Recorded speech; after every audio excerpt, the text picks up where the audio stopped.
Welcome to the fourth day of the Swayam Prabha live conferencing of the seventh batch of National Education Policy 2020 Professional Development Program for University and College Teachers. I am Dr. Gloria Kujur, one of the faculty members of STRIDE and also one of the team members of NEP PDP program. Today we have with us Professor Sutapa Bose, senior faculty in the School of Education, IGNOU. She has been coordinating various PG level programs in her discipline. Her areas of interest are educational management, educational technology and teacher education. Ma'am has been also one of the module coordinators of e-content modules of the NEP PDP program. Ma'am, we welcome you to today's session on the topic NEP 2020 Formative Assessment in Higher Education.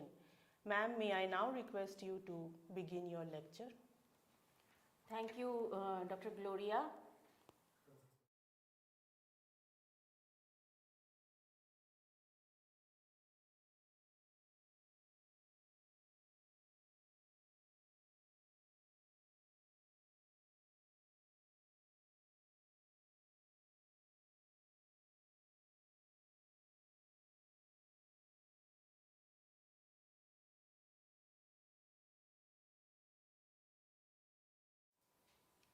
Thank you, Dr. Gloria.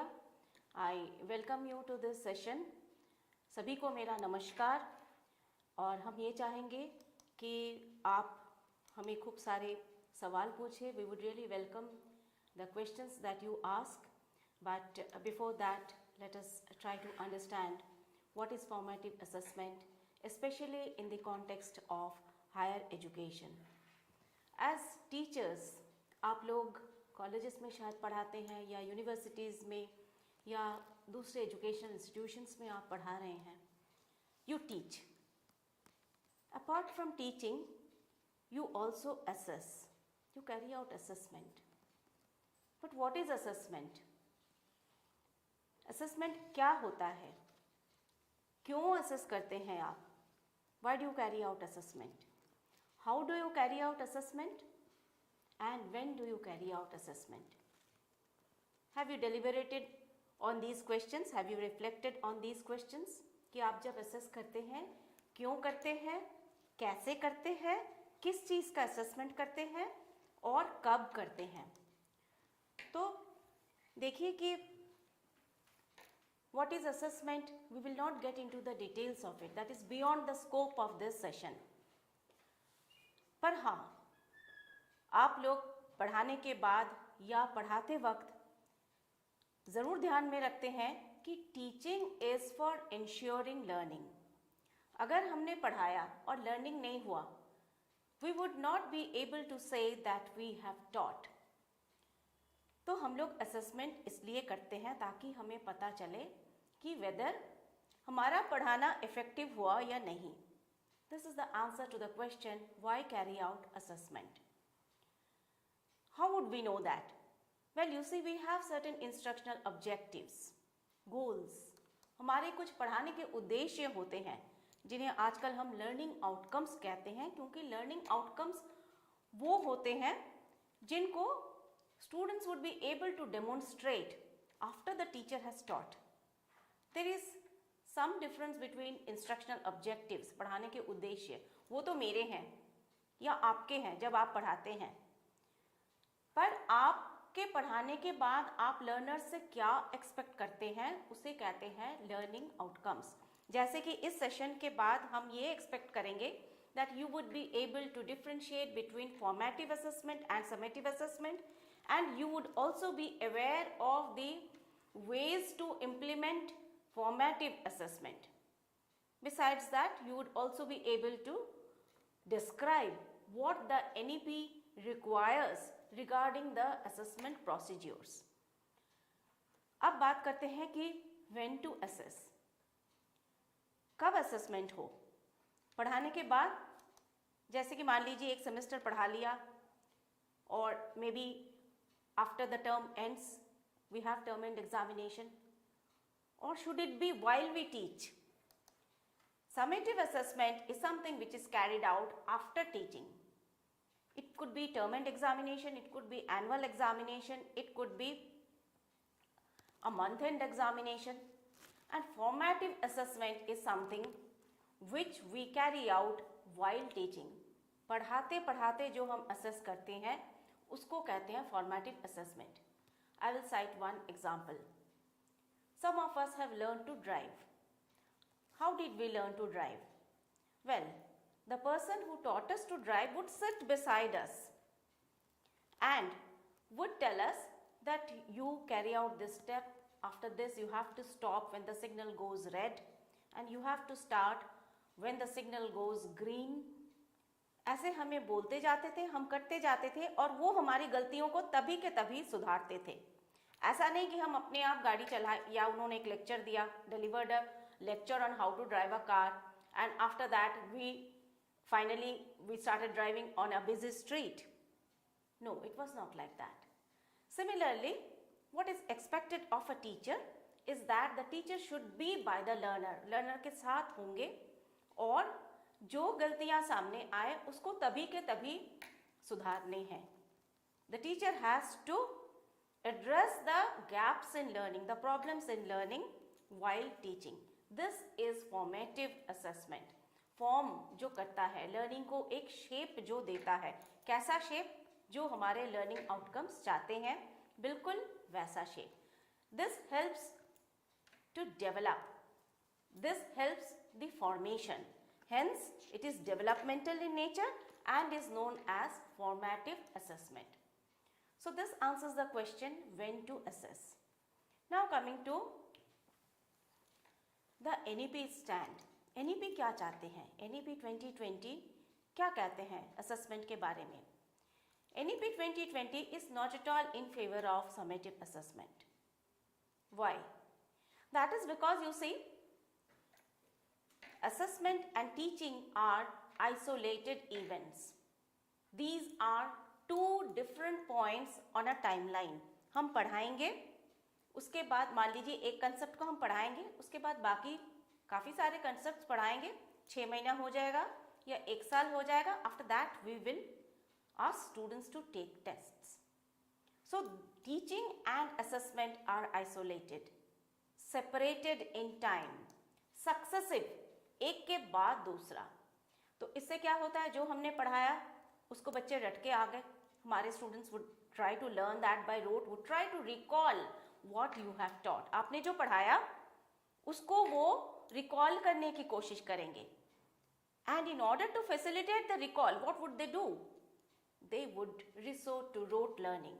The NEP also says that this practice encourages coaching culture. क्योंकि students को ये समझ में नहीं आता कि what they have not learned, they are not aware of it. The teacher is not aware of it, but the student has to do well while taking the test.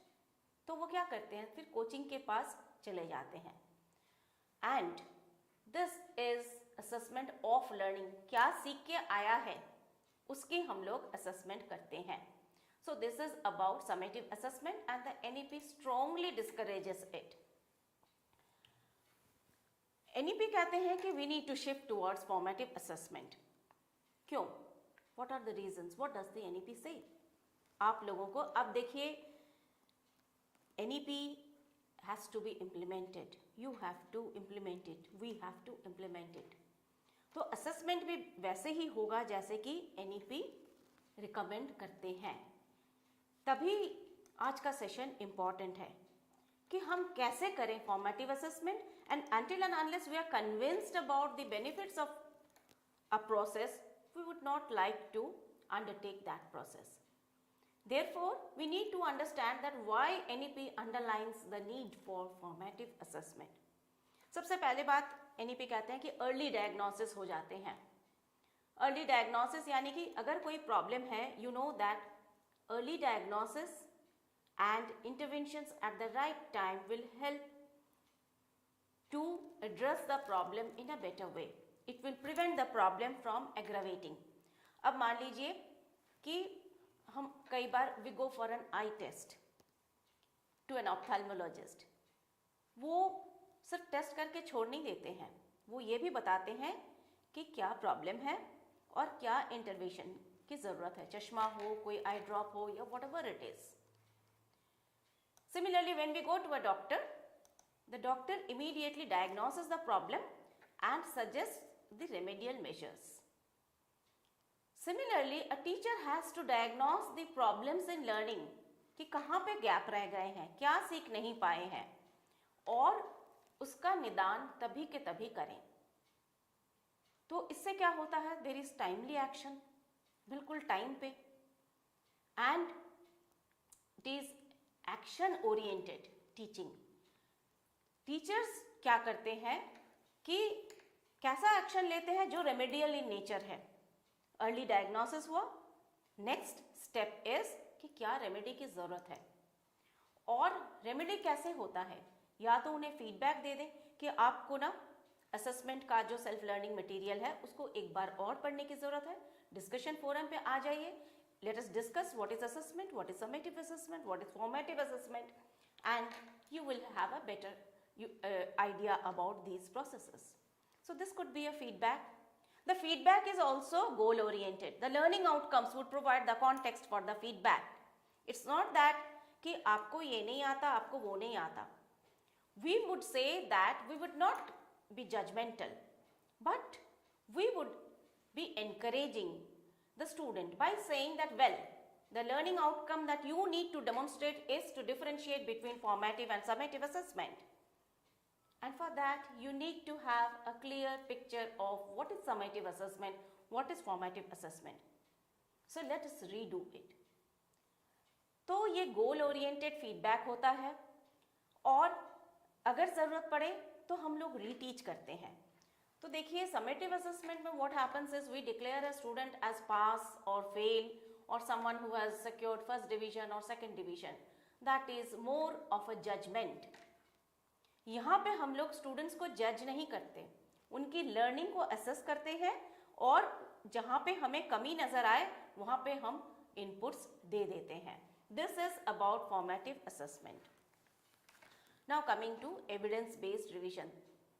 The NEP says very clearly that we should shift to formative assessment because it provides the scope for evidence-based revision. Revision of what?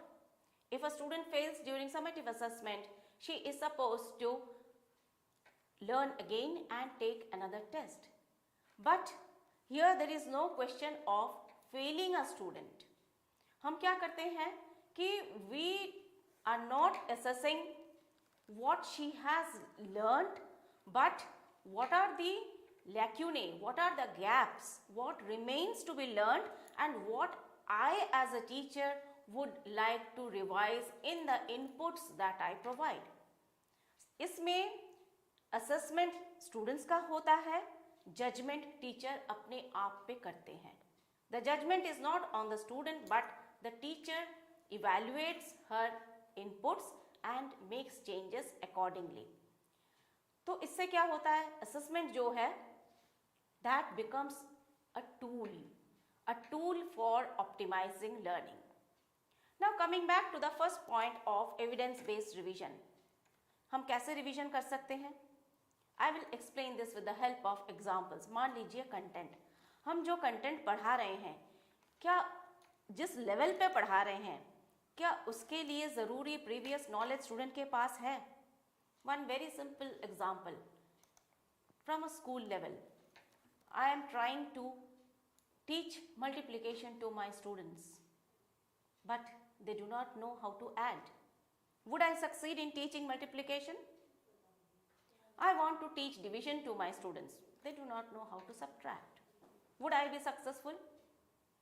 तो मेरे instructional objectives अगर हैं कि students would be able to multiply और say divide after I have taught them, I don't think we would be successful.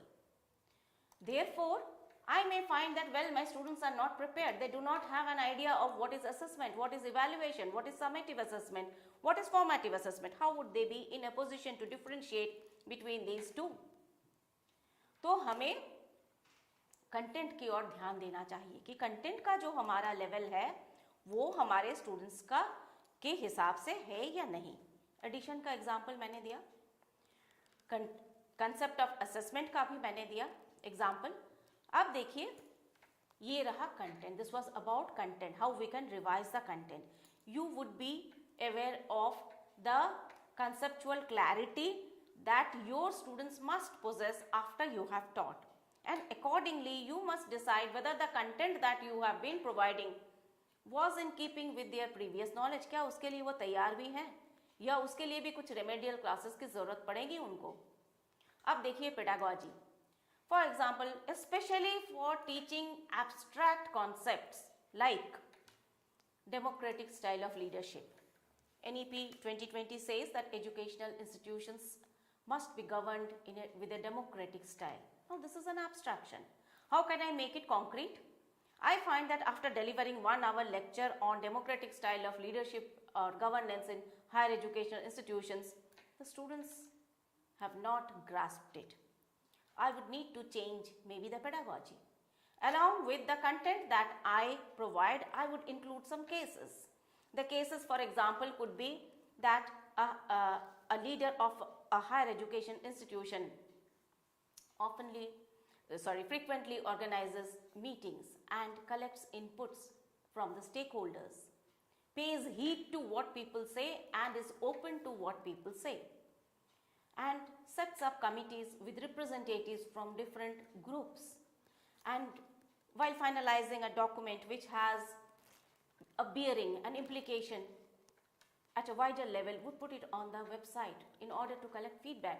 तो ये कुछ cases हमने दे दिए, क्यों?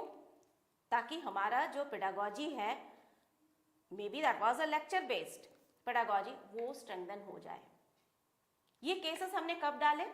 While carrying out evidence based revision, कि मेरे lectures से तो काम नहीं हुआ, let me add some cases, let me add some examples, or maybe I need some illustrations, some animations. You are teaching cell division, for example, or you are teaching how the heart works.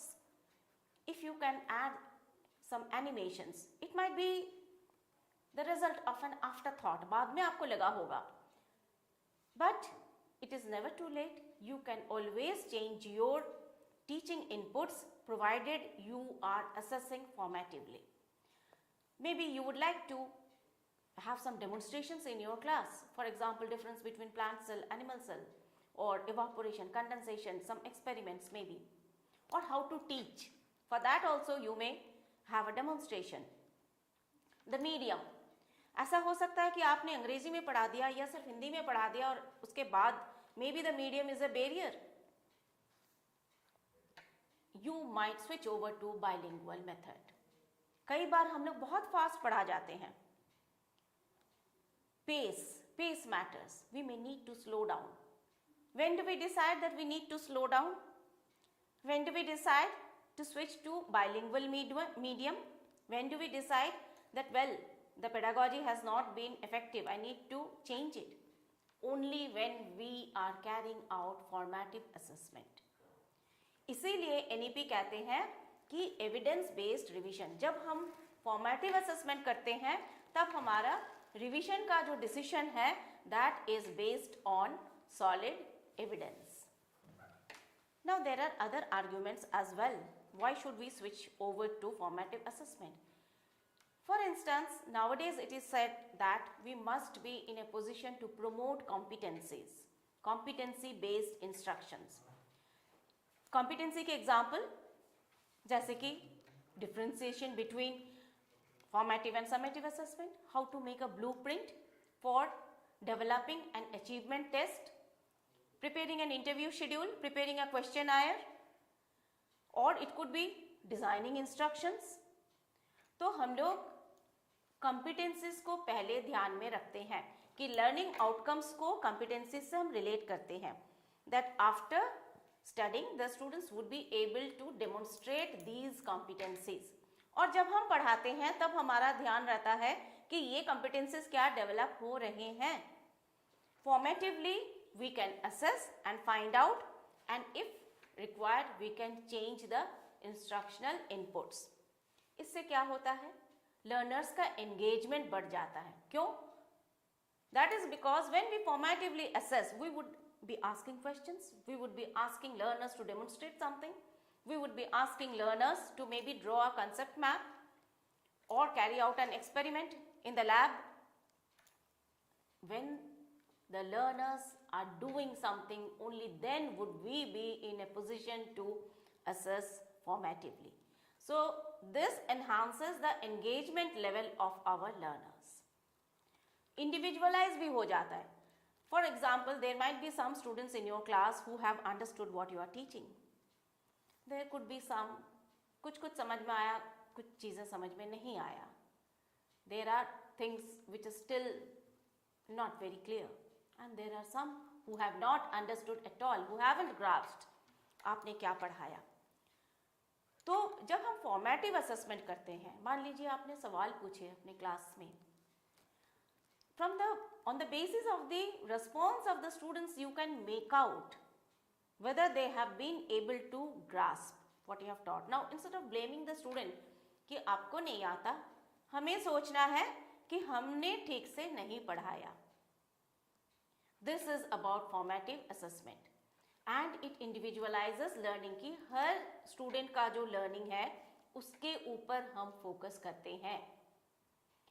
And I had said that summative assessment is of learning. हम क्या पढ़ा चुके हैं, वो क्या सीख चुके हैं, उसका हम assessment करते हैं. But when the assessment you carry out is for facilitating learning, is for supporting learning, then we say that it is assessment for learning. और यही है formative assessment कि वो लर्निंग को सपोर्ट करता है, हर स्टूडेंट को वो सपोर्ट करता है.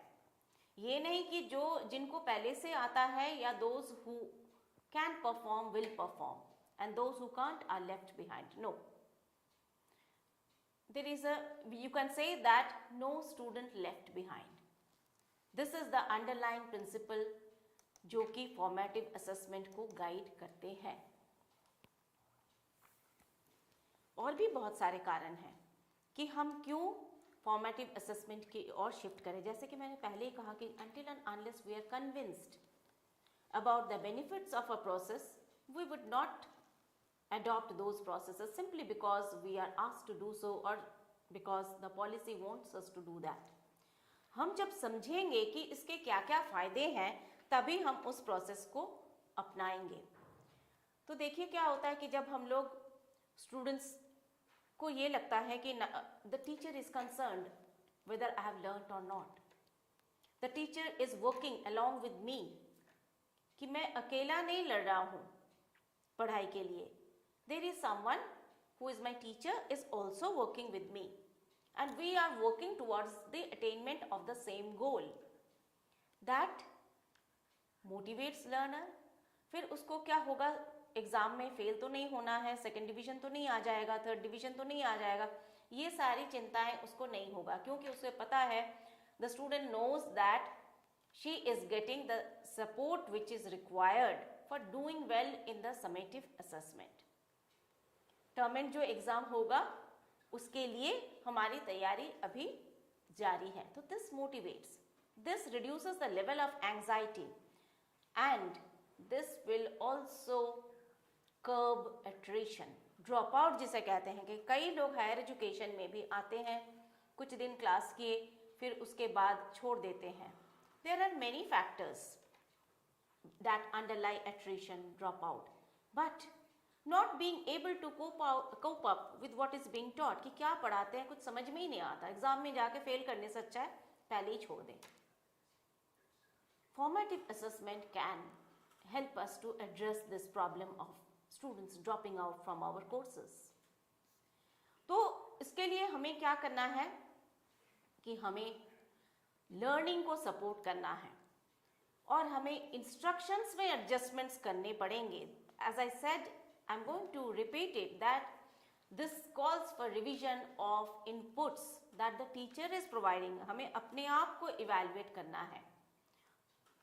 Usually what we do, we teach and we tend to evaluate the students' performance. Students के ऊपर judgment हम करते हैं, पर formative assessment में judgment जो है वो students के ऊपर उतना नहीं जितने कि अपने ऊपर. Students का assessment और अपने लिए judgment.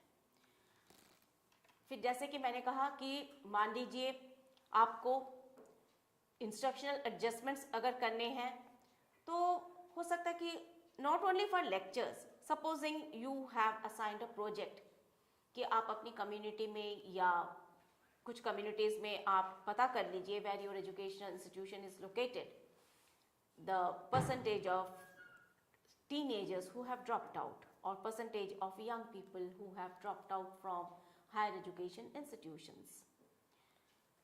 You ask your students to carry out this in a project mode. Now, while they carry out the project, if you just wait for the project report कि वो project करेंगे अपने आप और उसके बाद आके आपको एक project report देंगे, उसकी आप evaluation करोगे. So even though project method is a learner centered method, the assessment would remain summative. जब students project कर रहे हैं, the teacher has to play an active role and assess the students' performance while the project method is being applied. जैसे कि आपको ये लगे कि अच्छा इनको ड्रॉप आउट के जो फैक्टर्स हैं, may be discussion on those factors would help, or maybe they are not aware of the concept of readiness for learning कि higher education के लिए बहुत सारे factors हैं which contribute towards readiness for higher education institutions. तो इन सब के बारे में अगर हम थोड़ा सा चर्चा कर ले तो students would be able to carry out the project in a better way. This is also formative assessment. So it's not that formative assessment pertains only to lecture method. For other methods of teaching too, formative assessment would be helpful. तो हम लोग इस तरीके से pedagogy, चाहे वो lecture method हो, project method हो, कोई भी मेथड हो, हम लोग असेसमेंट जो है उसको जारी रखें.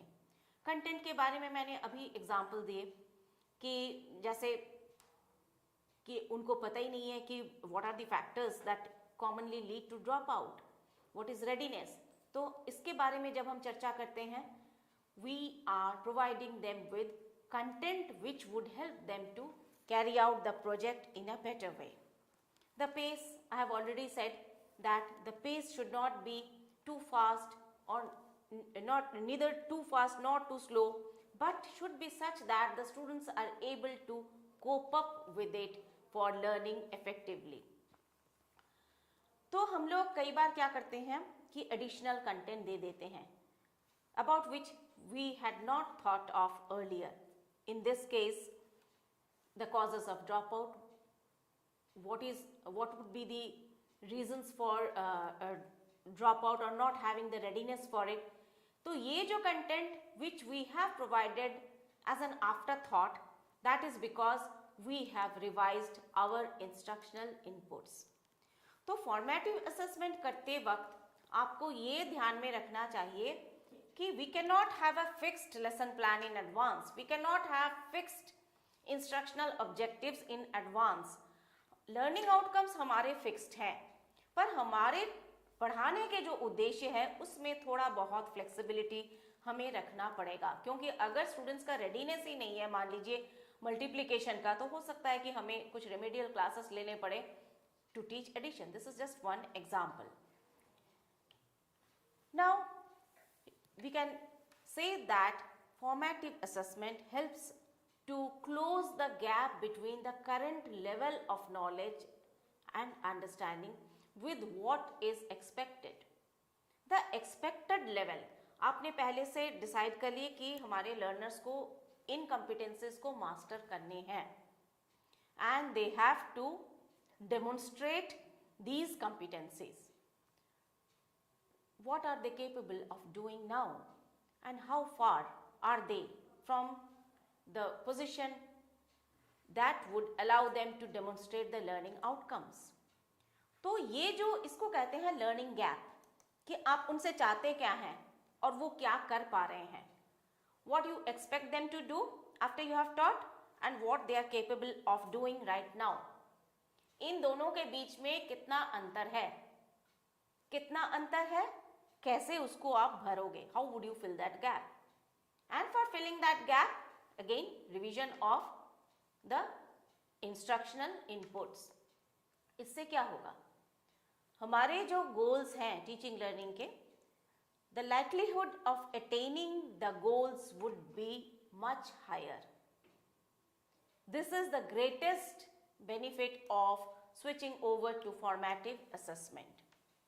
Now coming to the question of how to carry out formative assessment, कैसे करें। assessment को informal बनाना है। देखिए summative assessment is something very formal. Not only students but the entire household, their parents, their relatives, everyone is tensed up. Everyone knows that okay, on this date there would be my daughter or son would be taking a test, and these are the preparations that we need to make. It is an entirely a formal event. Unlike such a formal event, formative assessment बिल्कुल informal होते हैं। उसके लिए student पहले से तैयारी नहीं करते, कोचिंग क्लास नहीं अटेंड करते, माँ बाप परेशान नहीं होते, तो उनको एग्जाम फोबिया नहीं होता है, उनको एंजाइटी भी नहीं होता है, क्योंकि ये तो एक कंटिन्यूअस प्रोसेस है। क्लास में जाएंगे, पढ़ेंगे और उसके साथ साथ उनका असेसमेंट भी चलता रहेगा। असेसमेंट को आपको इंटीग्रेट करना है विद द इंस्ट्रक्शनल प्रोसेस, ताकि आप गैप्स को डायग्नोस करें और फीडबैक दें। तो आपको जैसे मैंने पहले कहा है, you need to outline the competencies. Criterion referenced test इसे कहते हैं। I explain this. देखिए समेटिव असेसमेंट जैसे मैंने कहा कि वो होता है नॉर्म रेफरेंस्ड, कि कितने लोगों को फर्स्ट क्लास मिले हैं, कितने लोगों को 90% से ऊपर मिले हैं, कितने लोग पास हुए हैं, कितने लोग फेल हुए हैं in a population of this many students. Formative assessment does not bother about these things. Formative assessment में है कि हमारे ये क्राइटेरिया है, क्राइटेरियन मान लीजिए कि student would be able to multiply, student would be able to divide, student would be able to differentiate between formative and summative assessment, student would be able to interpret pictorial representation of data, student would be able to pictorially represent data, student would be able to develop an interview schedule। इस तरह के आप criterion reference test जो होते हैं, आप पहले से competencies जो सोचेंगे उसकी आप टेस्टिंग करोगे, और इससे क्या होगा, लर्नर्स एक्टिव होंगे, लर्नर्स कुछ ना कुछ करेंगे, या तो वो आपके सवालों का जवाब देंगे या फिर वो कुछ करके दिखाएंगे। So this will make learners active and this will make instructions learner centred. तो ज़रूरी नहीं कि आप हमेशा पेपर पेन टेस्ट ही लीजिए, क्वेश्चन पेपर पहले से बनाया फिर उसका paper pen test, this is not essential.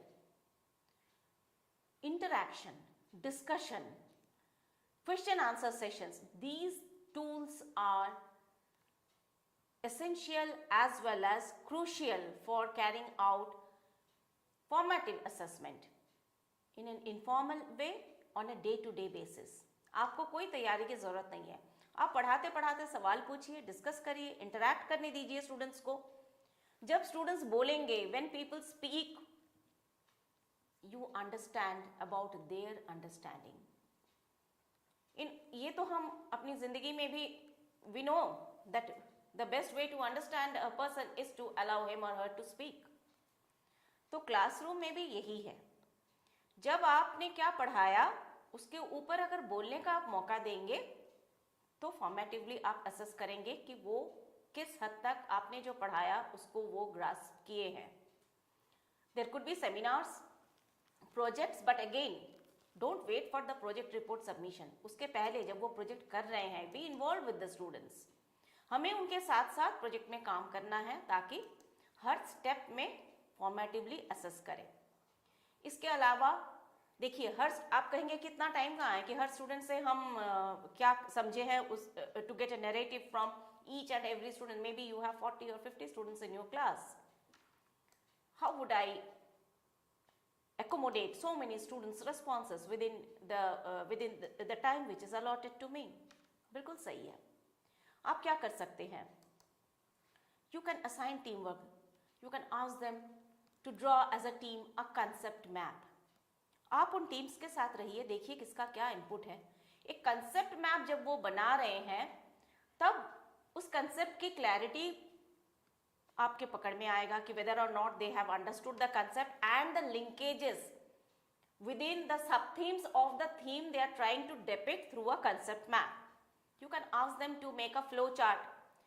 I will cite two examples. For example, assessment का कंसेप्ट समझे हैं या नहीं, उसके लिए अगर मैंने अपने स्टूडेंट को बोला कि एक कंसेप्ट मैप बनाइए, तो they will make a concept map may be of this type assessment which is of two types, summative and formative.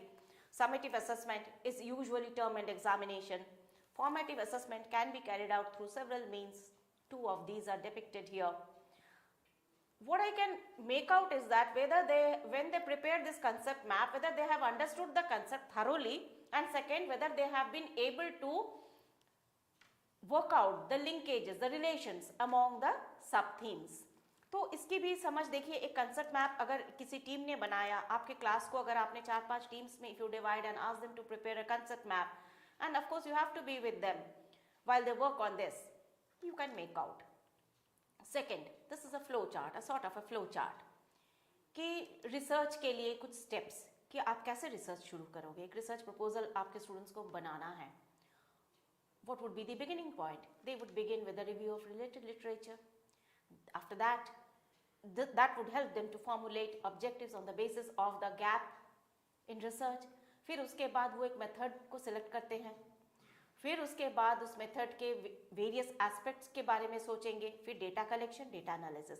जो स्टूडेंट इस तरीके का एक फ्लो चार्ट बना दे, यू कैन बी सेटिस्फाइड कि हाँ, इसको रिसर्च के स्टेप्स के बारे में जानकारी मिल गया है. So these are two simple ways which you can implement in your classroom in order to determine whether your students have understood what you have taught. Now, formative assessment is not just it is not restricted to theoretical learning. It is equally applicable to practical activities. तो कैसे करोगे? What you can do is that you can observe. But observation, it could be in laboratories, it could be in the field while they are carrying out field work, it could be practical activities at any place, maybe even a workshop. If you are having a workshop, there how they perform, how they speak, what they speak, and during their internship, these are all opportunities for carrying out formative assessment. ये सारे जो opportunities हैं, आप observation के through, और क्या observe करते हैं आप, उसके ऊपर आप सवाल पूछिए, वही जो हमने अभी तक बताया, डिस्कस करिए, फीडबैक दीजिए. तो प्रैक्टिकल एक्टिविटीज के लिए भी फॉर्मेटिव असेसमेंट उतना ही जरूरी है जितना कि थ्योरेटिकल लर्निंग के लिए. So therefore do not think that formative assessment applies only to what you teach as theoretical courses. Now coming to one more point, supposing you are teaching in an open distance learning university, आप distance mode से पढ़ा रहे हैं, क्या तब भी formative assessment possible है? बिल्कुल है. Yes, especially now that we have the facility for teaching online.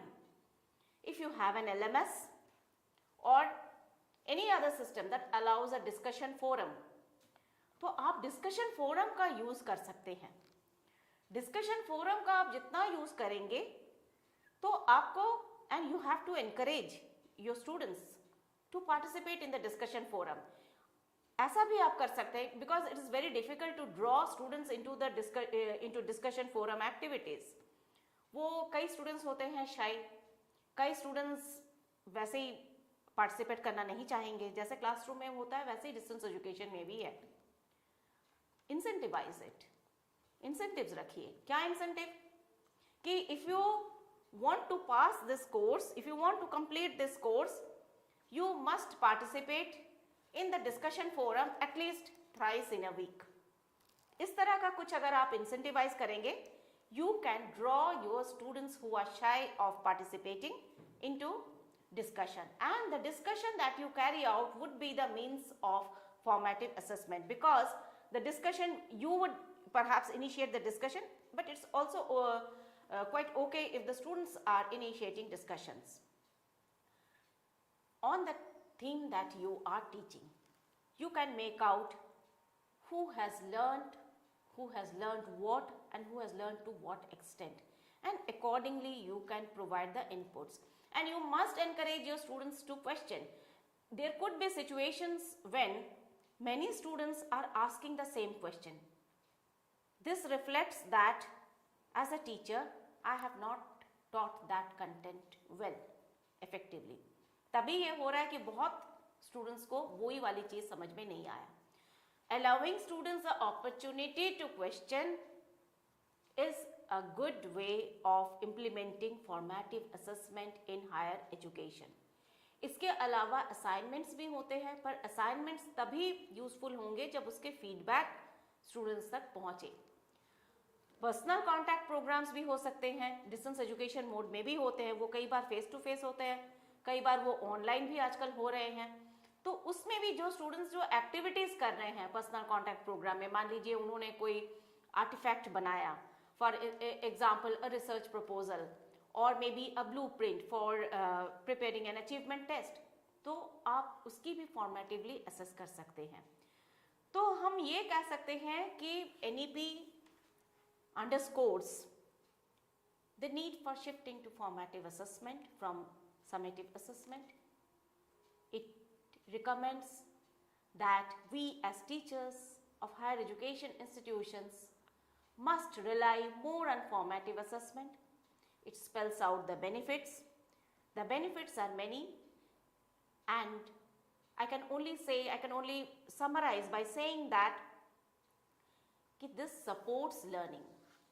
And apart from that, implementing formative assessment, even if you have many students in your classroom, is not difficult. That is because, and it is also not going to incur a lot of money, cost. No, the procedures are simple: question, answer, interaction, discussion. If you adopt these techniques, you can carry out formative assessment. You can ask them to make flow charts, concept maps. और distance mode में भी ये बिल्कुल possible है. Discussion forum का हम use कर सकते हैं और ईमेल्स का भी यूज कर सकते हैं, हमारे पर्सनल कॉन्टैक्ट प्रोग्राम्स को भी हम यूज कर सकते हैं, provided we have in mind the intention to carry out formative assessment. और मैं ये भी कहना चाहूंगी कि फॉर्मेटिव असेसमेंट से क्या होगा, समेटिव असेसमेंट का रिजल्ट ज़्यादा अच्छा होगा, ड्रॉप आउट्स कम हो जाएंगे, ज़्यादा स्टूडेंट्स जो हैं वो सीखेंगे और परफॉर्मेंस भी समेटिव असेसमेंट में अच्छा करेंगे, उनका एंजाइटी लेवल भी कम होगा. तो देखिए हमारे if we shift to formative assessment, there are many benefits. फ़ायदे ही फ़ायदे हैं स्टूडेंट्स के लिए भी, टीचर्स के लिए भी, क्योंकि ये हमारे लिए भी एक लर्निंग एक्सपीरियंस होगा कि how to improve our teaching. So I think we can wait for a few seconds, and if there are questions, I would encourage you to ask questions and we can answer those questions.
Thank you very much, ma'am, for a very interesting and informative presentation.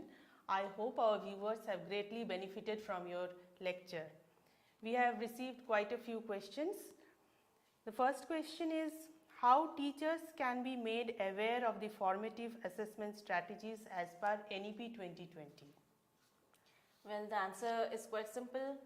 The teachers, I'm sure, have read the NEP 2020, and if they have read the NEP 2020, they would be aware of the benefits of formative assessment, the recommendations to switch over to formative assessment. And if by chance someone has not read it, I would say that please read the NEP document thoroughly, especially the recommendations pertaining to formative assessment, and you will be able to develop the awareness required. The next question is, what are some of the formative assessment strategies that college teachers can adopt to improve teaching learning process? Well, I have listed quite a few, and I would reiterate those measures which you can adopt very easily if you are teaching in a college or even in a university or any other institution. कि सवाल करिए, question answers, and allow the students to speak. And usually what we do in our classrooms is that we speak and we expect our students to listen. So if it is the other way around, while our students speak, we would be in a better position to judge whether they have learned or there are gaps in learning. And as I have said, that apart from discussions, which are interactions and question answers, these are certain oral measures, students could be asked to draw a concept map or a flow chart. So this, or during a project or a seminar also you could assess formatively. The next question is, what is the basic difference between summative and formative assessment? Well, summative assessment is of learning, कि क्या सीख के आए हैं, क्या सीखा है उन्होंने, और formative assessment is for learning. This is something which is carried out for learning, means for supporting learning, कि हमारा जो learning outcome जो हमने पहले से तय कर लिया है, whether or not the students have reached that level where they can comfortably demonstrate the learning outcomes which are predetermined. तो this is formative assessment. पर summative assessment में हम ये देखते हैं कि कई बार तो हम ये भी देखते हैं कि हमारा प्रोग्राम कितना सक्सेसफुल रहा, कितने स्टूडेंट्स पास हुए, कितने स्टूडेंट्स फेल हुए, कितने स्टूडेंट्स को फर्स्ट डिवीजन मिला, कितने स्टूडेंट्स को नौकरी मिल गई इसके बाद, how many students have joined higher education institutions. So these are sometimes some of the objectives of summative assessment. But formative assessment का ये उद्देश्य नहीं होता कि हम पढ़ाते पढ़ाते हम यही देखते हैं कि बच्चे जो हैं, हमारे स्टूडेंट्स जो हैं, वो सीखे भी हैं या नहीं. So this is the basic difference. Okay. We have another question. Why there is a need in the present NEP 2020 for a shift from summative to formative assessment? Well, while answering this question, I would be repeating myself. I would repeat what I have already said, that the main reason is that formative assessment supports learning through early diagnosis of gaps in learning. कि before it is too late, we can make out the problem and how to address the problem. So a stitch in time saves 9. तो इसीलिए ये ज़रूरी है कि हम पहले से ही जागरूक रहे कि हमने क्या सिखाया, rather than उन्होंने क्या सीखा.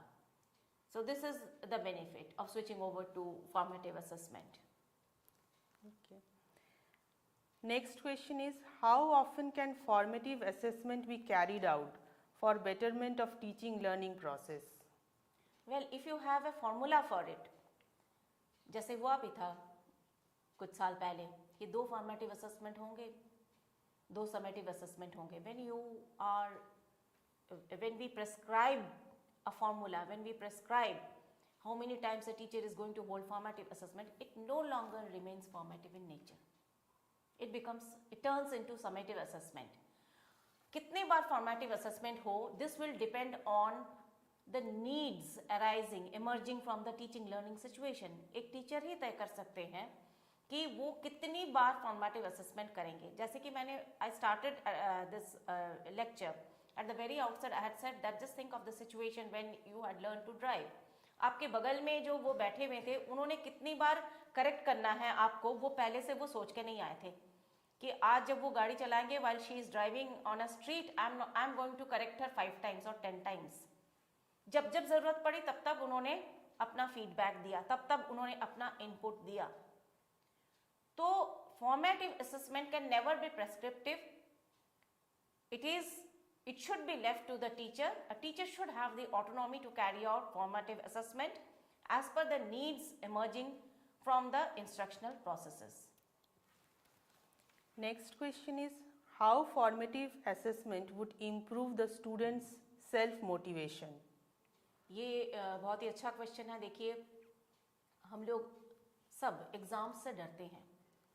Whether it is an examination that we had taken while we were students, or even now if we have to take a test, we are scared. क्योंकि पता नहीं पास होंगे, फेल होंगे, कैसा रिजल्ट होगा. पर अगर हमें ये कॉन्फिडेंस हो कि हाँ हम पास होंगे, और ये कॉन्फिडेंस अगर हमारे में है कि I am going to do well because I have learned, naturally I would be motivated. So this is a way of motivating students and sustaining their motivation by making them feel confident, by encouraging them. तो जब वो देखेंगे कि अगर even if I don't know something, there is someone else, a mature person, my teacher, who is working with me. We are working jointly towards the solution for a problem. That would motivate and, as I have said, would sustain motivation. क्योंकि failure का fear तब काफी कम हो जाता है, लगातार support हमें मिल रहा है. Okay, we'll take up the next question. Will teachers have the advantage or flexibility to better demonstrate his or her teaching by adopting formative assessment?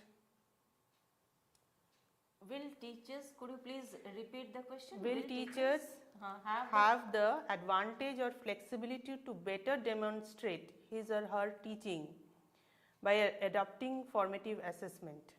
Yes, as teachers, definitely. You see, teaching, learning, these are processes involving continuous improvement.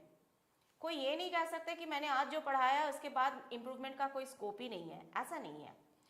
हम लोग अपने improvement को भी demonstrate करते हैं. अपनी teaching को और अच्छा बनाने में सक्सेसफुल हुए या नहीं, उसको भी हम तब डेमोन्स्ट्रेट करते हैं जब हमारे स्टूडेंट्स सीख लेते हैं हमने क्या पढ़ाया.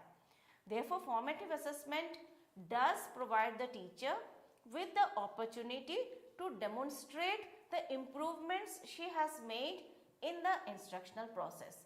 Not only the student demonstrates the attainment of the learning outcome, but the teacher too demonstrates that, well, these are the improvements that I have made and these are the revisions that I have carried out, and she is able to demonstrate that. Next question is, how learners' engagement can be enhanced in formative assessment? Well, you see that the NEP continuously says that we must strive towards learner-centered education. And learner-centered, what makes education learner-centered? What makes instructional processes learner-centered? When students are active. Students जब active हो, students जब कुछ कर रहे हैं, students जब engaged हैं किसी प्रोडक्टिव काम में, related to the theme that is being taught, education becomes learner centred. और फॉर्मेटिवली आप तभी असेस कर पाओगे जब स्टूडेंट से आप कुछ परफॉर्मेंस आप ले रहे हो, चाहे वो कुछ बोले, चाहे वो कुछ डिबेट करे, हो सकता है कि वो कुछ लिख के दिखाए, कुछ ब्लैक बोर्ड पे जाके बना दिया, कुछ डिस्कशन फोरम में उन्होंने कोई एक्टिविटी का सोल्यूशन या एक्टिविटी करके दिखा दिया. तो जब हम स्टूडेंट्स को करने का, बोलने का मौका देते हैं तो उनका एंगेजमेंट भी बढ़ जाता है और एजुकेशन जो है वो लर्नर सेंटर्ड भी होता है और तभी हमें फॉर्मेटिव असेसमेंट का मौका मिलता है. Next question is, how formative assessment is a reflection of teachers' assessment of teaching also? Yes, it is. Indeed, formative assessment does provide us with a mirror. It is just like a mirror. आईना है जिसमें कि हम देखते हैं और हमारे में कहाँ पे कमियां रह गई हैं. I have been saying this, I have said this many times, that we do not just evaluate the students' performance, we evaluate our performance as well. आईने में हम ये देखते हैं, the formative assessment is like a mirror which mirrors our shortcomings. कि content में कमी था, पेडागोजी में कमी था, कहाँ कमी है. हो सकता है कि मेरे स्पीड में कोई कमी है. तो where have I erred, or what shortcoming, or where is the gap in my teaching? We do not only look for gaps in learning, but the corresponding gap in teaching, which could be in pedagogy, which could be in content, which could be in medium, which could be in the pace. So this is just like holding a mirror to ourselves as teachers. Next question is, how is formative assessment more learner-centric than summative assessment? Yes, I have answered this, but nevertheless I'm going to repeat what I have already said. कि formative assessment में student जो है वो busy रहते हैं कुछ करने में, कुछ demonstrate करने में, कुछ बोलने में, और जब वो ये सारी चीज़ें करते हैं तो वो learner centered हो जाता है. Formative assessment by default will make instructional procedures learner centred. तो हमें इसलिए अगर स्टूडेंट्स को एक्टिव रखना है तो हमें लगातार असेस करना है. सिर्फ पढ़ाना ही नहीं है, पढ़ाना, असेस करना, integrate these two processes. Next question is, to what extent feedback can improve assessment strategies, especially formative assessment in teaching learning process? Yes, feedback definitely has a crucial role to play. बहुत important भूमिका है feedback का, क्योंकि मान लीजिए हमें assess करने के बाद क्या करना है, कम्युनिकेट करना है स्टूडेंट्स को. We need to communicate that well, these are your strengths, you have learned this, but this is yet to be learned. ये कमी आप असेसमेंट के बारे में आपको पता है, पर समेटिव और फॉर्मेटिव असेसमेंट का डिफरेंस आपको अभी सीखना है. तो फीडबैक का यही रोल है. Feedback is basically a communication from the teacher side. It is not enough to assess. Formatively assess भी करें और उसमें जो फाइंडिंग्स है वो हम जब स्टूडेंट्स को कम्युनिकेट करते हैं, this is action oriented, remedial in nature. तो हमारा फीडबैक जो है वो रेमेडियल हो, और उसकी जो रेमेडी किसके कॉन्टेक्स्ट में हो, लर्निंग आउटकम, कि आपको डिफ्रेंशिएट करके बताना है कि फॉर्मेटिव और समेटिव असेसमेंट के डिफरेंस क्या है. आपको अभी ये डिफरेंशिएट करने के लिए may be you would read something, or maybe I will teach again and you can listen to my lecture again, whatever it is. So feedback plays a crucial role in formative assessment because it communicates what the teacher has found through assessment. Next question is, how formative assessment would help teaching learning process in distance education? Yes, just because we are teaching through the distance mode, that doesn't mean that the rigor would be any less. Rather, the rigor could be far more, and we do have the means for carrying out formative assessment even as we teach through the distance mode. मैंने कहा है कि online learning में तो इसका सुविधा है ही. The discussion forum is an essential component of any LMS. चाहे आप स्वयं यूज़ करें या कोई भी LMS यूज़ करें, आपके पास डिस्कशन फोरम ज़रूर होगा. और अगर डिस्कशन फोरम आपके पास नहीं भी है तो उसको इंक्लूड करवाइए. और अगर मान लीजिए आप किसी LMS के बगैर आप डिस्टेंस मोड पढ़ा रहे हैं, तब भी what we do, for instance for the programme PG diploma in educational technology programme, we have opened a Google classroom. और उसमें हमारे स्टूडेंट्स के बहुत सारे सवाल आते हैं, उनके जवाब हम देते हैं, कई बार हम भी उनसे सवाल पूछते हैं. तो ये जो क्लासरूम हमने क्रिएट किया है उससे भी हो सकता है. And moreover, even if you are communicating using email, you can encourage your students to ask questions. If you do not have any of these facilities, तो वो ईमेल से पूछे, फोन से भी कई बार हमारे स्टूडेंट्स हमें काफ़ी कुछ पूछते हैं कि मैडम ये प्रोजेक्ट कैसे करना है, इस प्रोजेक्ट में ये एक्टिविटी कैसे करना है. तो हम तब कहते हैं कि अच्छा, तो आपने SLM का ये वाला यूनिट आपने एक बार और पढ़िए इसको, क्योंकि while the student asks me that how to carry out this activity, I immediately make out she has not read that concerned unit, the relevant unit. Therefore, formative assessment is very much possible and is desirable as well in distance education. We will take up the last question. What are the challenges of formative assessment? Well, the challenges are more in our mind than in reality. I can have many reasons. I can state many reasons कि class में बहुत बच्चे हैं, my classroom is crowded and all many other reasons. I don't have time. But I feel that these are not reasons, rather excuses. If I want to make formative assessment successful, if I want to implement it, I can do it. As I said, there are simple ways of doing it. Question answers. It's not necessary that you ask the same set of students questions every time you teach. And उनसे concept map बना लीजिए, उनसे एक flow chart बनवा लीजिए, उनसे किसी activity, and these can be team activities as well. तो इसलिए challenges जो हैं, these are more in the mental realm rather than at the classroom level. So viewers, with this we will conclude today's session. I once again thank today's resource person, Professor Sutapa Bose, for a very enriching session, and hope that by now our participants must have gone through the e-contents and videos available in Swayam portal. The link was provided to you in the welcome message. Please attempt the 15 discussion forum MCQs and 35 final test MCQs between 24th to 26th November. Participating teachers who will secure 50% and above both the tests together will get the course completion certificate. Best wishes. Thank you. Thank you. Namaskar. Namaskar.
Friends, welcome to this video presentation on NEP 2020 and curriculum and pedagogy.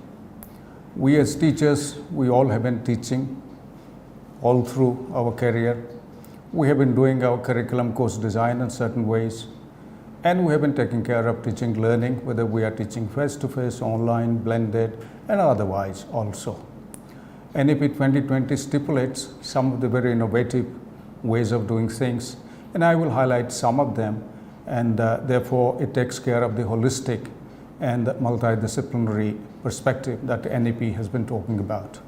What you see on your screen is that the main thrust so far pedagogic curriculum is concerned. The National Education Policy 2020 talks about Indian culture and values, indigenous knowledge, Bharatiya Gyana Parampara, regional and local languages, local dialects at the school level, even in college and university level, also teaching in local language, even the professional areas of medical science, engineering, and so on and so forth. It talks about pedagogy in context, putting theory into practice, almost 50-50 formulation that 50% should be diverted towards internship as well as activities, student engagement, and practicum. Multidisciplinary, I'll talk about that, and holistic, interdisciplinary. Already the UGC has the outcome-based learning framework and graduate attributes, which we would also take into consideration.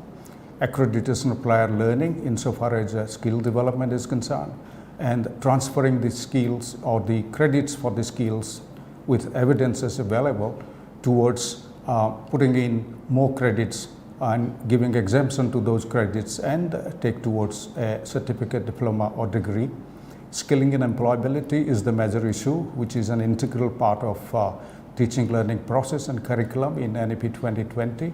In fact, two have been very important in NEP 2020, that a liberal arts foundation course would be compulsory across the board, including professional education, which will develop social and life skills, happiness skills, and vocational education and training or skilling and employability would become compulsory part of the curriculum across the board. Technology-enabled learning is the issue that NEP is talking about, to tell into the mainstream of teaching and learning, rather than keeping it as supplementary or complementary. It should be integrated into our teaching learning process. Whether you are teaching face-to-face, distance, online, or blended, these 5 areas that I have listed, they would be extremely useful to consider in designing the curriculum and courses, as also designing teaching learning strategies, including assessment strategies. How do you transmit knowledge? How do you provide information? How to ensure interaction and negotiation of meaning, individual creation of meaning, and development of values, and so on and so forth, collaboration for sharing values and mutual respect, and development of positive attitude towards life and society and teaching learning contexts. How to put our own understanding into a reflective practice that reflects on own action and reflection in action, while doing and after doing, which is a very powerful strategy to develop higher order learning, and how to ensure in our assessment strategies that assimilation has really taken place. There can be 3 kinds of curriculum design. We have been more dominated by subject-centered design largely, but there are institutions, professional institutions and otherwise, they have gone beyond that, beyond the subject-centered, subject matter and discipline-based teaching and learning, to more learner-centered, individual learner, learning style-oriented, and problem-centered teaching and learning. This problem-centered and project-based learning, including portfolios, have been brought forward to the mainstream of teaching learning insofar as NEP's recommendations are concerned. What you see is 3 kinds of delivery strategy that we can combine and allocate our credit hours, that some of the credit hours we can divert towards self-learning with guided mentoring, some for face-to-face learning, and face-to-face learning should be more towards hands-on experiences, practicum, interaction, engagement, internship, and online collaborative learning could be collaborative projects, which can be project-based learning or problem-based learning or even case-based learning. These 3 need to be judiciously combined, whether one is teaching face-to-face, distance, online, or even blended. And this would be called as blended teaching and learning.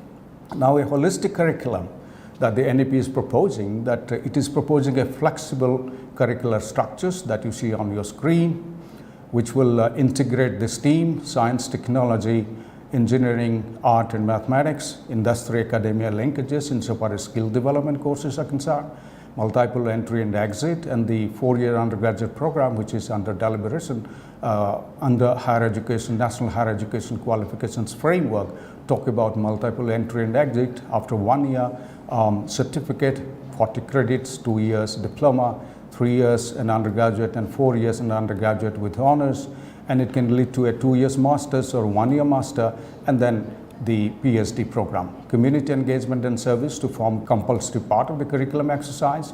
Research and internship, almost 40 credits equivalent in the undergraduate 4-year program is 40 credits equivalent to research and internship. Environment and value-based education, Indian language, culture and art, skilling and employability, and multidisciplinary and holistic education, meaning thereby that the students will be allowed to take courses from other disciplines of their choice, depending on their requirement, their needs and their choice, and those credits will be counted towards one's own degree, and multidisciplinarity will be encouraged because of development of values, attitude, happiness skills, and so also skill-based courses which one can expand one's own employability by taking courses from other disciplines. The 4-year undergraduate program that you see on the screen, 160 credit, which is under discussion, which nicely combines varieties of disciplinary, interdisciplinary core courses, disciplinary and interdisciplinary electives, skill enhancements, ability enhancement courses, value addition courses, field-based internship, apprenticeship, community engagement, research, and advanced diploma courses from within, of course, one's own discipline, all put together 160 credits, though the University of Delhi has gone beyond towards 176 credits in 4-year undergraduate program, but these broad areas are part of the undergraduate curriculums, so also they could form part of the certificate, diploma, degree programs because of the multiple entry and exit options available. And the student will be acquiring credit hours based on these courses, which one will be depositing in the academic bank of credits, and gradually that if the discipline core meets that certain level of credits, one will be getting degree in that discipline, and the university or the college which is providing that maximum credit applicable for a discipline would be offering the degree, but the student would have the choice to take up courses, and therefore in the future more skill-based courses will be coming in to the platter, to the basket, and the curriculum basket, course baskets, and students will be taking up those courses from other disciplines, especially which are skill-based, which will be expanding their employability market. Therefore, a curriculum design which we have been following largely, and I know many professional institutions, IITs, IIMs, they have been following a very diversified, flexible, but structured curriculum design that we conducted needs analysis, and based on many other factors, including human resource development requirements, national and regional needs, global developments, discipline knowledge structure, which is the discipline core, research and development findings, indigenous knowledge base, Bharatiya Gyan Parampara, faculty expertise, the learner's profile, and so on and so forth, curriculum based practices.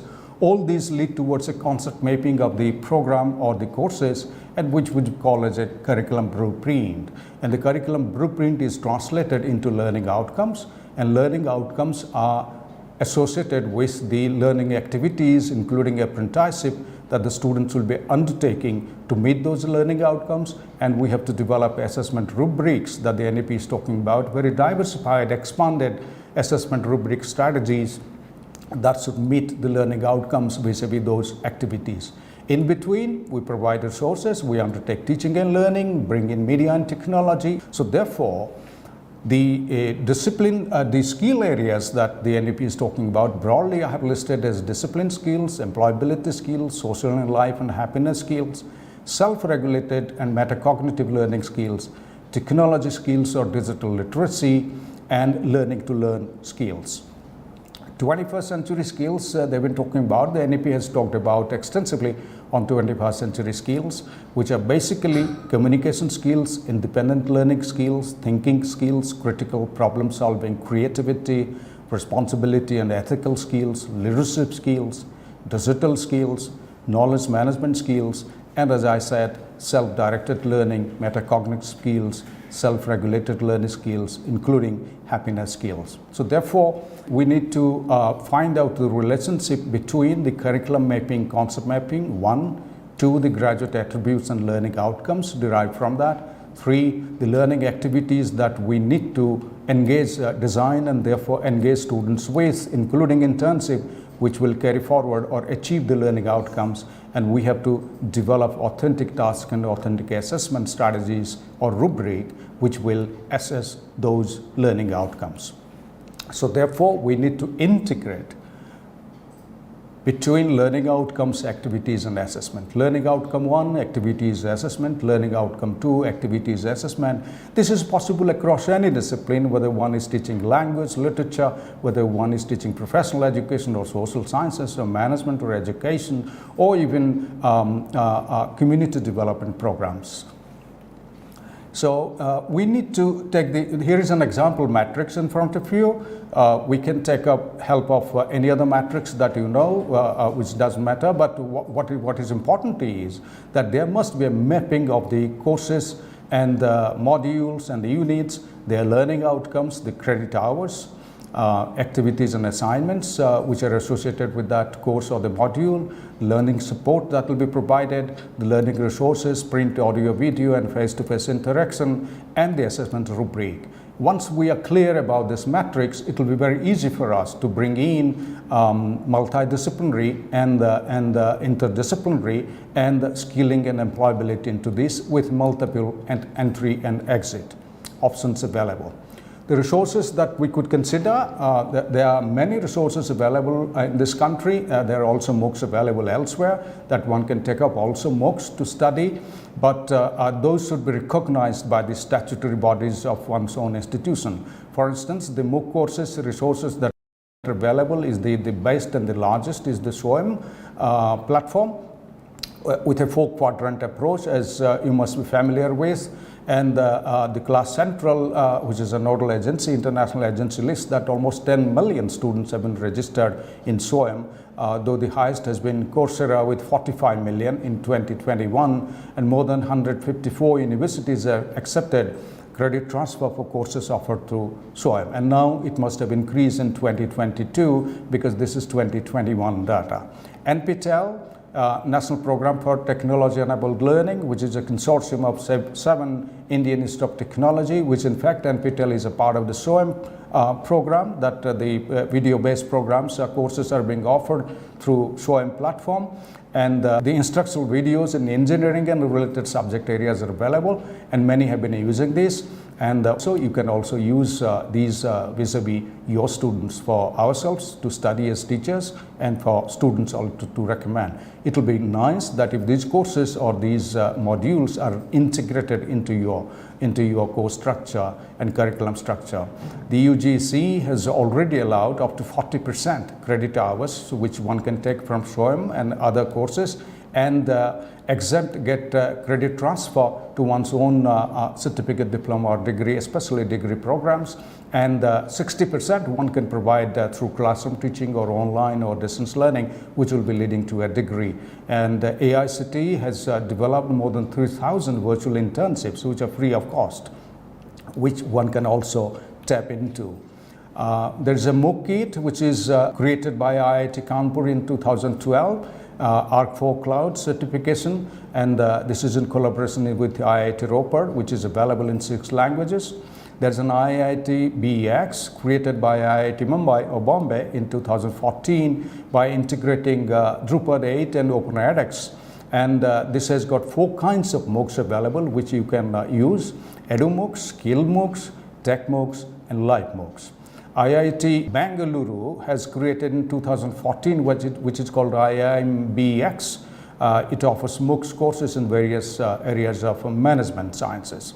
AG MOOCs, which is an agriculture MOOCs, which was created in 2015 by IIT Kanpur, Commonwealth of Learning, IIM Kolkata, and the University of Agriculture Sciences, Raichur. And the MOOCs platform is offering agriculture education to students, and with joint certification by IIT Kanpur and the Commonwealth of Learning. The Odisha State Open University created vis-a-vis SEMCA, with the help of SEMCA, a MOOC on training of academic counselors, which can be very useful for teachers to go through those books, that MOOC, even if one is teaching face-to-face. There is also VES Skills MOOC for banking and finance, with almost 2.5 million registered users. There is the E-Vidya Bharati portal, which is providing online resources especially for cross-border education delivery or internationalization education. InflibLet and EPG Pathshala for UGC, there have been plenty of resources which are curriculum-based and which are relating to subject or discipline-based, which can also be tapped. But recently, the UGC Ministry of Information Technology, Electronic Information Technology, developed a Common Service Center program, which was inaugurated in July 29, just a few days back.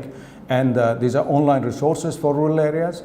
Almost 23,000 PG courses and 137 SWAYAM courses and other courses which are non-engineering courses are listed over there. Almost 5 lakh common service centers in 2.5 lakh village panchayats and others have been established. The student can register, pay a little fee. It was told some 20 rupees or so. The student can register per day to use that and earn credits vis-a-vis completion of these courses and transfer these course credit completion to their academic bank of credits, which will be counted towards certification, towards a certificate, diploma, or degree, and therefore credit transfer is very much possible. So friends, I would submit one thing to you, that skill development and employability has been a major priority across disciplines vis-a-vis the NEP 2020 to enhance the ability of the graduates for self-employment or even employment in the public and private sector, including NGOs and international organizations. I would submit to you the consideration of micro-credential courses, which are small bits of skill-based courses which students can take up to compensate or to enhance their employability skills. These are small courses focusing on skill sets mapped into qualifications framework, and the qualifications framework are mapped alongside the National Higher Education Qualifications Framework, which is compatible with National Skills Qualifications Framework. The focus is on training for world of work and developing additional professional skills which will be useful for the graduates. They will enhance the employability skills which are benchmarked against the industry frameworks, because now it is coming up that the skill-based curriculum should be developed in collaboration with industry and in conformity with the National Skills Qualifications Framework, and the students will be able to show evidence-based assessment, and therefore award is possible, and micro-credential course credits could also be transferred to one's own certificate, diploma or degree. So far pedagogy is concerned, I have listed quite a few which you could consider and integrate depending on your discipline and the subject area and the level of the students and the context that they are, because context and language and culture are very important to one's own teaching and learning. And therefore, Bharatiya Gyan Parampara and Indian indigenous knowledge based on our culture and tradition and our indigenous knowledge should be brought into insofar as curriculum and course contents are concerned, and insofar as pedagogic strategies are also concerned, which could be context and culture specific, preferably in mother language or one's own regional language at least. They could also be in English or any other language. Project-based learning, I'm emphasizing this project-based learning because these facilitate in developing skills for very minute project tasks in their implementation, and that students in the process learn certain skills which they would minutely do based on, say, research evidences. These are policy research, this could be any kind of projects that they will be doing. Case-based learning, besides project-based learning, I must also note that we should consider problem-based learning. So the problem-based learning and project-based learning should be brought to the forefront, which we are considering much less, except that in like a master's dissertation or a project or internship project, but this should form an integral part of teaching learning process all through the year or the semester. Case-based learning, working on a case or a problem with guided inquiry, with mentoring support provided by the teacher, and collaborative learning and teamwork and experience sharing, which the students can undertake. They would learn higher order skills based on these. E-portfolio, portfolio as well as e-portfolio. This is a very important, most probably for me, the best strategy that we can bring in, that the students can create their own portfolio, which they would showcase as an evidence of the application of their relevant skills that they have learned. They reflect on their experience and situations, integrate into academic learning with lived experiences, which today is detached, that our academic teaching is diverse from the actual context of living a society or community. They must be integrated, and they could do a digital compilation of work experiences or achievements. To continue pedagogies, we should also consider competency-based learning, which is possible in any discipline. This is simply mastering a set of skills in one course before moving to the next. That is the application of knowledge in practical situations, and those competencies could be based on the learning outcomes. Conversational learning or learning through dialogue, which is very much possible online. I have brought in, say for instance, an online model or any proprietary LMS platform discussion forum interaction where collaboration, reflection, experimentation, active engagement by sharing application in local context is very much possible, because the students will bring in their experiences from their local context, which other students will get enriched. So combining theory and skills, and combining theory and skills on the one hand, and the lived experiences of the students bringing the experiences from their own context. This will be very enriching insofar as collaborative learning, cooperative learning is concerned. Finally, I have listed self-regulated learning and metacognitive learning, which we must consider very seriously, that the students would be taking charge of their own learning, facilitated by the teacher. That the students would, teacher's responsibility would be to develop the skills and competencies of the students, that they will take charge of their learning. They will set goals, they will manage their time, they will decide what help is needed, they will search resources, choose learning strategies, their own learning strategies suitable to them, reflect on them, evaluate their learning outcomes. Meaning thereby that the students will take full control of their learning, they will monitor their own progress, and they will focus on learning outcomes. All the process is facilitated and mentored by the teacher. What you see on your screen is a representation, collation of the learning outcomes, starting from knowledge, understanding till creativity level, and finally the constructivist learning, that the students' engagement with the context and learning the way one would like to learn or one is proficient to learn. So depending on one's own ability, that the learning task will be designed and context would be provided to the students, that they will best engage efficiently and effectively in that process of learning. Knowledge could be multiple choice questions, understanding, oral examination, poster presentation, application through case study, analysis, course essays. Essays are very important in teaching and learning besides multiple choice tests. Creativity by project-based learning and problem-based learning, which I have already talked about.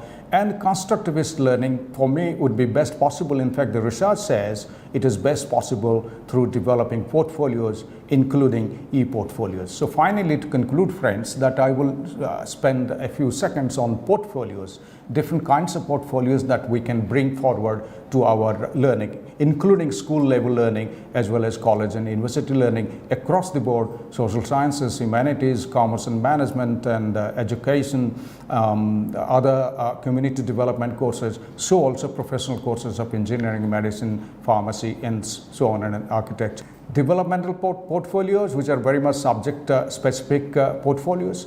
Planning portfolio, which is an entry level early ability mapping of the students, that the students, you could call them as prior knowledge assessment or something like that. A proficiency portfolio, the graduate attributes and outcomes, learning outcomes, which are joined together in a learning journal or a diary or called a portfolio. Showcase portfolio, the evidence which can collect and collate the best of the works of the students and the graduates. Employability portfolio, that the ability, the readiness and ability of the students to do a particular job or work or a varieties of work contexts. And success potential portfolio which is required for admission to the next grade.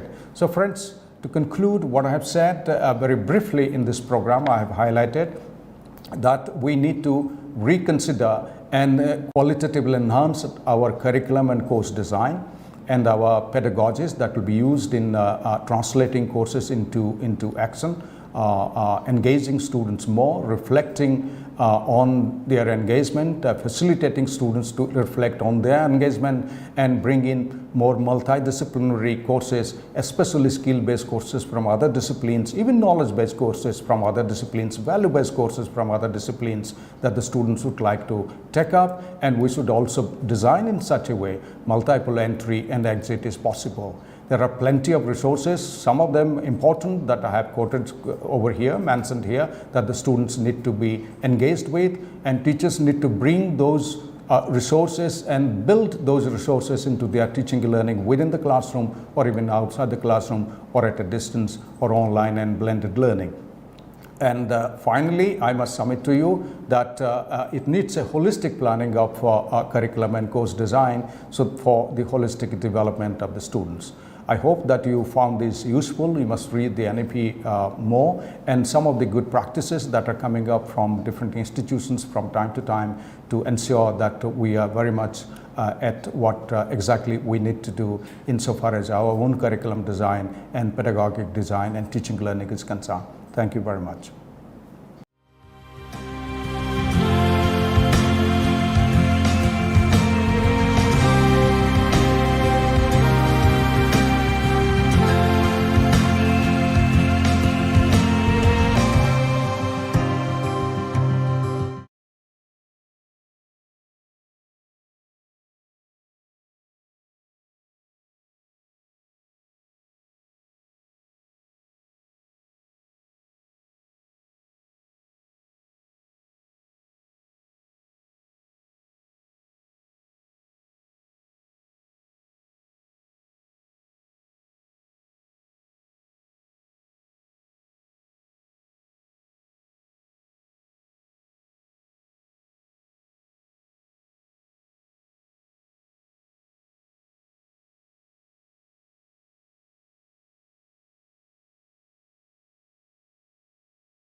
Learning space.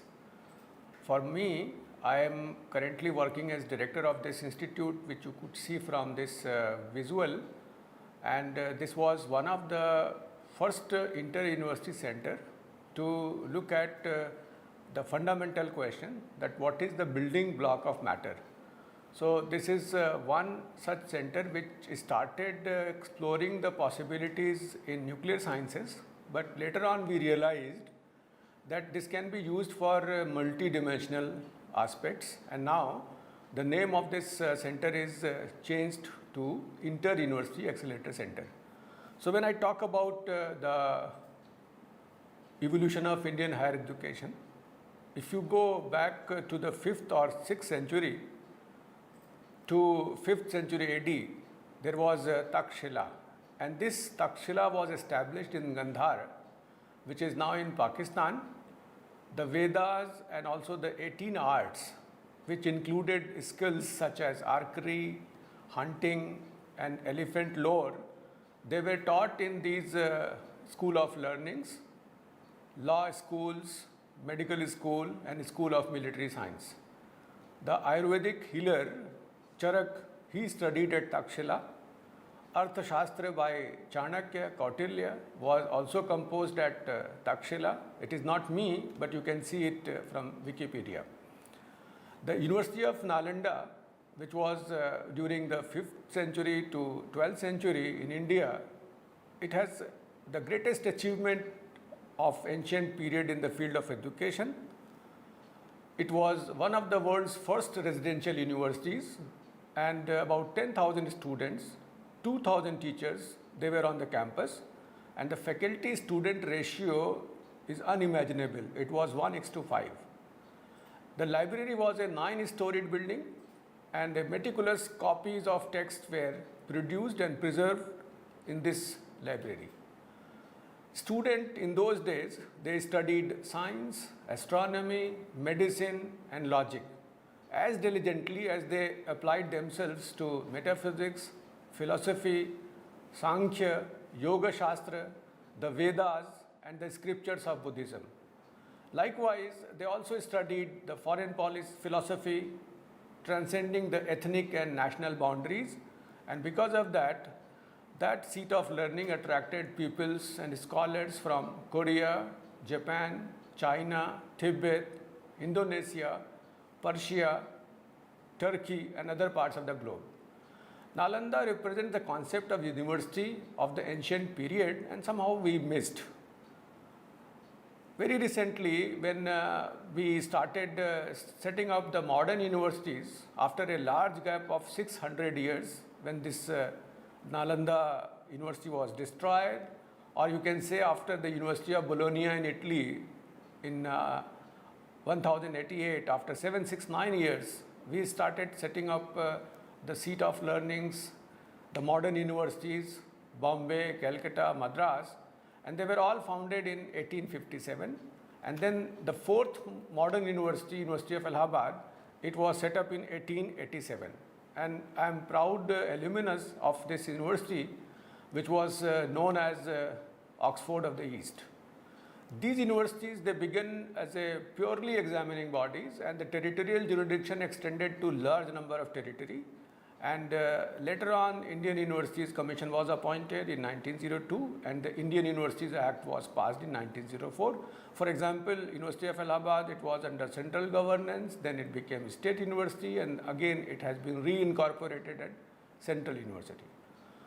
When we talk about a good university, so good university means teaching takes place, we teach in a good university, but a great university transforms the entire society, the psyche of a student. Because of that, the good university only produces graduates, whereas the great university produces leaders of all walks of life. So the quality, culture, and adaptability should be an attempt to answer to the question of competitiveness in higher education, for which we have started working again, and this new education policy 2020 talks about many such things, and I will be talking only about multidisciplinary education, how we can have multiple entry and exit to the different programs.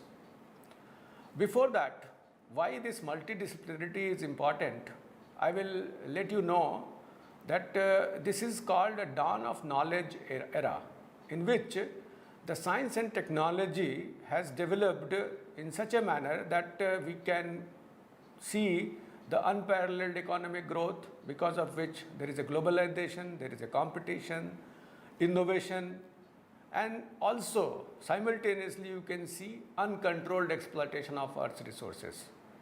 This 21st century is the century of knowledge, and the process of transition is not stopped, it's still going on. So whatever we did in 20th century, it was because we had a unprecedented gain in advancing human development, industrial growth, and eradication of poverty in certain regions of the world, and we can attribute all these developments, all these progresses because of technological breakthrough. But I will let you know why this role of science and technology need to be recalibrated at this juncture when we are ushering to the new era. The reason being, the foremost reason is that the progress in science has been, for the most part, insular, monolithic, and unitary. Why it is unitary? Why it is monolithic? Because it has progressed in a exponential rate, and that rate is about 7% per annum. Every 10 to 15 years it doubles, and every half a century you can see a factor of 10 by which it develops. In last 300 years, you can see that it has developed a million times more. And if I compare with the evolution of society, that domain is 10,000 years. So you can always notice there is a phase lag. Science and technology has developed, has evolved at a very faster pace, whereas the societal evolution has remained almost stagnant, but this phase lag has resulted into many anomalies. So when we say that scientific revolution has outpaced the social revolution, not only for a few years but over a century now, because of that you can see many issues which are now bothering you. Maybe it is environment, energy, health, natural hazards, the species are getting extinct, the unsustainability which is in your consumption, and also because all these things you can see that inequalities are growing. The gap between haves, have-nots, those who know, those who don't know, that gap is growing, and there is a divide which did not come into sharper focus soon enough. And because of that, the paradox of our time is that despite the fact that we have spectacularly advanced in science and technology, the economic progress is unprecedented, we have improved in the quality of life, the inequalities which have grown up because of which the knowledge divide is there, and because of that you can see many of the part of the world is troubled. On the other side, without minding the scarce resources, we have started consuming at a faster rate, because of which the resources are depleting and the planet, the Earth planet, is at stress. And in very recently, this IPCC that was that recognized the climate change because of anthropogenic activities, and for which Nobel Prize was shared by IPCC and Al Gore, just to highlight that this unsustainability of our activities, which are because of our activities, human activities, the climate change is inevitable and it is going to bring many catastrophic changes in the society. This is one such example. If you visit any part of the country, you will find the water bodies which are at distress. None of the water bodies, the rivers, they are in the pure state of the form, and because of overconsumption, they have become unsustainable.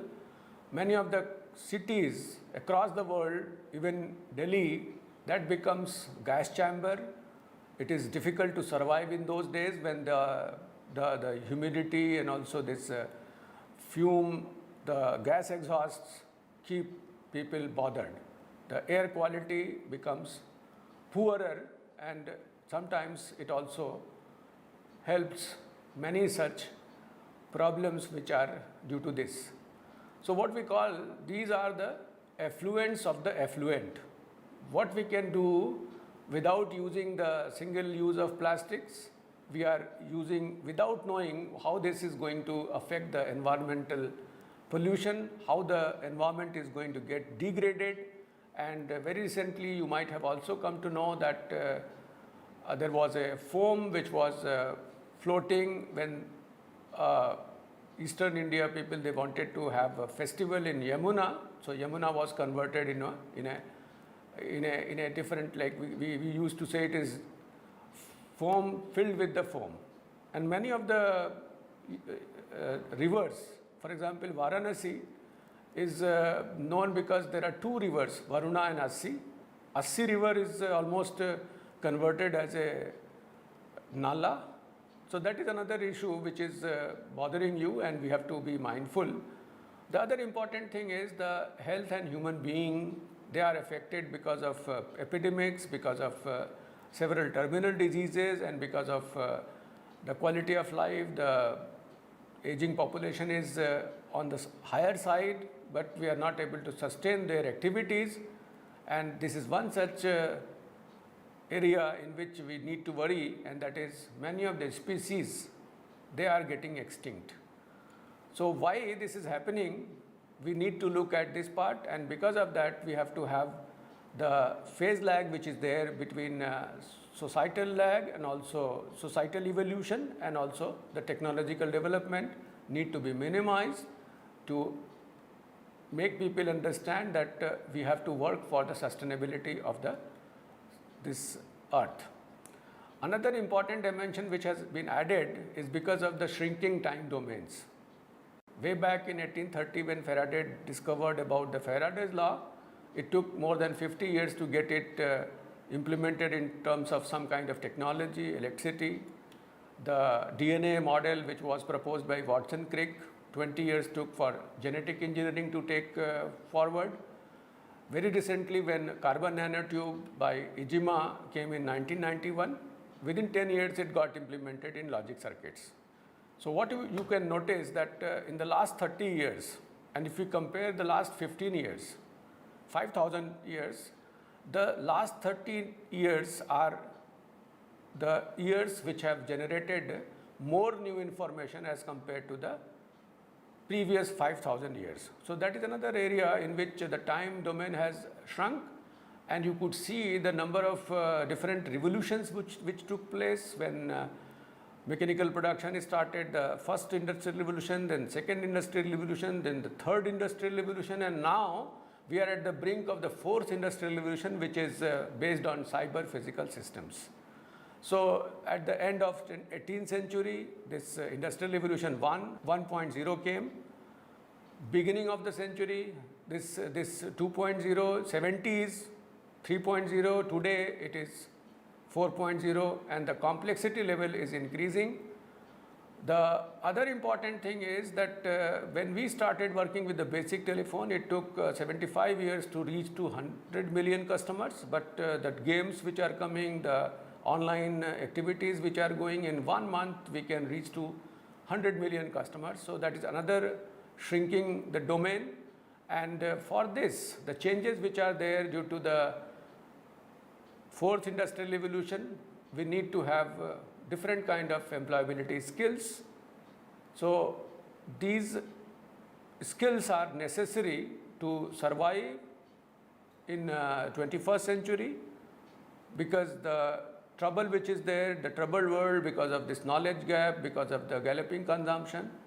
So the violence and terror, changing skill sets, the employability requirements, lifelong learning necessity, changing the learner profile, be it family structure from joint family to nuclear families to large number of demographic dividend which is due to which gives you the adolescent concerns, and also the growth of knowledge which I have just exemplified, the changed work environment, people have become tech savvy.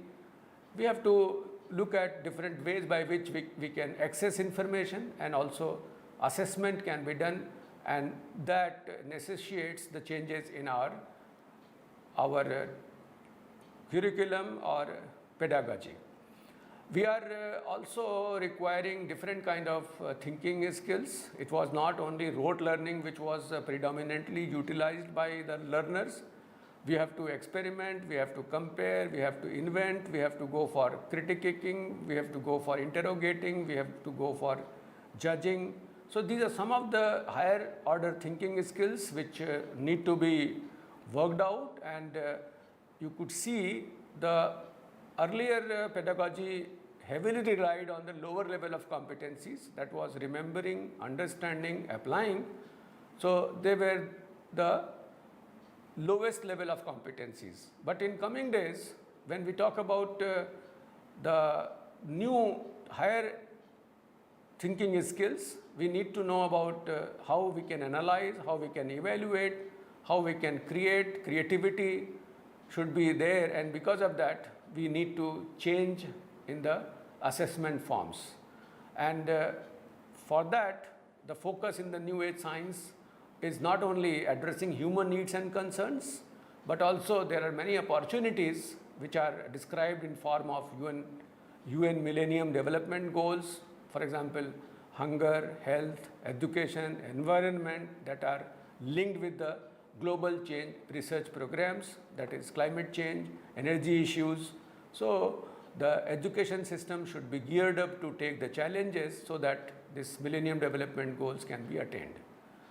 If you talk about human rights is composed of 5 such rights: civil rights, political rights, economic rights, social rights, cultural rights. The upper half, civil rights and political rights, are guaranteed to some extent, but the 3 other rights, which are the lower side which in this viewgram, economic rights, social rights and cultural rights, they are neglected half of the human rights, and to work with the human rights fully, we need to recognize these rights, and for that we have to deal with the sphere of human beings working, they are producing, they are servicing, how we are going to improve their standard of living, the quality of life not for one person but all the persons, and also how we can deal with the cultural rights in terms of cultural sphere of life, including ethnic culture, subcultures, arts and science. So these neglected half of human rights, they are again depicted in unfinished MDGs, the Millennium Development Goals, which can be classified as social, economic and environmental. You can have this no poverty, these are the 17 millennium goals, zero hunger, good health and well-being, quality education, gender equality, clean water and sanitation. If it is economic SDGs, then affordable and clean energy, recent work and economic growth, industry, innovation and infrastructure, reduced inequalities, sustainable cities and communities, and sustainable consumption and production. Environment SDGs are also important, very much important. They are climate action, life below water, life on land, whereas 16th and 17th goals are the means of implementation of these SDGs. Now the question arises, what can science do? In the 21st century, we have to have a more inclusive view of science. It should not be insular, it should not be monolithic, it should not be unitary, and the conception that science is autonomous is now considered as unsustainable. So if we do not remove the phase lag between societal evolution and also the technology development, we are going to be faced with the several sustainability issues. So the new role of science talks about innovation by talking to other streams of knowledges with the science, keeping view the sustainable development part for which we have to innovate, and for innovation we require higher thinking skills, which was missing in our sets of skills when we were simply focusing on remembering, understanding and applying some of the things. Now the science needs to shed its splendid isolation, and for that the societal engagement is required with the science. The policy linkage should be there, for which again innovation is required. So we need to have a synergy between scientific and societal progress, and that helps both science as well as society. Why? In science we get values, different methods to deal with, and different products which are sustainable. On the other side, unless otherwise society accepts the developments of the science and technology, it is equitably distributed, and also it also keeps in mind that unless otherwise it is sustainable, we are not going to use those products, or we have to minimize the uses. Then both science and society cohabit with each other, and because of that the science becomes responsible, transparent, and understand the full implications of new discoveries in the context of moral and ethical values and sustainability of our planet, whereas society sheds its cynicism and skepticism about science and recognizes its centrality for human good.